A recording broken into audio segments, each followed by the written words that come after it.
Here at the Patriot Center, George Mason University. Jason Bryant here with 1994 All-American Earl Walker from Boston University. Earl, you wrestled in this back in 1995. Yes. What's it like to be back at the All Star Classic, first off? Oh, it's incredible. This is the first time I've been back since I competed, and the energy is incredible. The only thing that can compare to this is the national tournament, so this is unbelievable to have this type of energy this early in the season. Now, you're also here for another reason. We learned recently that Boston University has announced they're dropping the program. This is the last season of Terrier Wrestling. You're here to make sure that that's not the case. Tell us what your thoughts are about when you heard the announcement and what you've been doing since. Well, you know, it's incredible we were blindsided, essentially. As alumni, we have over 400 alumni, 50-year legacy in this program at this university, and we just learned about this in April from the coaches, and they didn't know either. So none of the coaches, parents, wrestlers, or alumni knew anything about this. The unfortunate thing is there's a lot of misinformation out there being put out there, I believe, by the BU Athletic Administration. So we're trying to work with them to help them understand the value of wrestling at an institution like Boston University. One of the things that they brought up is performance. How much do you think that that's really kind of a misnomer, that being performance and the lack of total medals and All-Americans and national championships that BU has produced, you know, why do you think that's not accurate? Well, it's not accurate because we have a gentleman here, Nestor Taffor, who is ranked in the top 10, top 15 in the nation. He's shown throughout the summer, he became a freestyle All-American, so he's shown that he can compete at the national level. We also have three returning conference champions from last year, and we have 3 or 4 returning conference placers. So we have people who have been competing at the national level for many, many years. So that's just a poor excuse to drop a program. And beyond the performance on the match, you have to talk about the character that we have here on the wrestling team. We have guys who graduate all the time. The NCAA just gave us an award for graduating 100% of our athletes over the last 5 years, one of only 8 programs in the country. So when we talk about performance, we're talking about at the national level as well as in life. One of the guys that have been instrumental was Oren Smiley, the former coach and wrestler. How much did he mean to the program, and what's it mean that his legacy is preserved at Boston University for the wrestling program to continue? Well, it's interesting because Boston University has a $1 billion campaign going on right now, fundraising campaign, trying to convince or encourage alumni to contribute to the university. Oren Smiley has given 2 endowments to the wrestling program, which would make us one of only 3 endowed sports programs at the university. $800,000. That's pretty significant. Once you start getting one contribution like that, you can build from that. So again, I'm a little perplexed by the university's position, given that they're trying to encourage alum to contribute more, and we had a pretty large donation given, probably one of the largest that the university has ever received in the athletic department. And they're turning their backs on this. And Oren is such a tremendous supporter, and he's passed away, and we would love for him to really see his legacy through by receiving this gift that he's given us, but also by making use of this, by building on that. One of the core concepts and things that we talk about with wrestling is how it helps people become leaders, how it helps people with their self-confidence.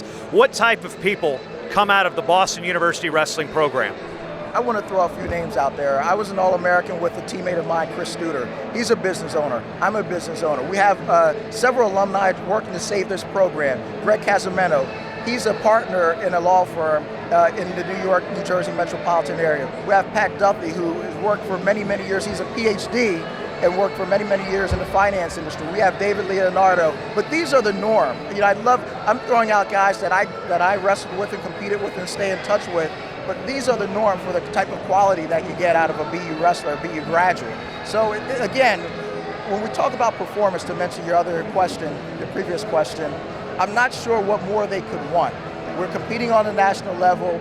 Our wrestler here, Nestor, was just voted last year the Male Athlete of the Year at Boston University. We received a number of awards on campus and nationally from the NCAA, so it's just not making sense to me why we would want to turn this type of population away from the university. We're talking about replacing the sport of wrestling with country club sports such as lacrosse and women's crew, lightweight crew, which only has 16 programs in the NCAA across the nation. Lacrosse has about 64, wrestling has 77. So I'm just not sure how they can justify doing away with this program when we're putting out a quality product and it's popular. Also, Earl, I mean, talk about BU's success to date. You know, some of it's measured in total medals and All-Americans. Granted, there's only been 4 All-Americans, but Carl Adams has won 300 matches as the coach there in over 30 years. And with Coach Adams, it's not just about success on the mat, it's about success not just as a student athlete either, but as a student. Can you talk about what Coach Adams did for you and other wrestlers to make sure you were full, well-rounded students as well? Absolutely. I didn't know anything about Boston University when I transferred to Boston University.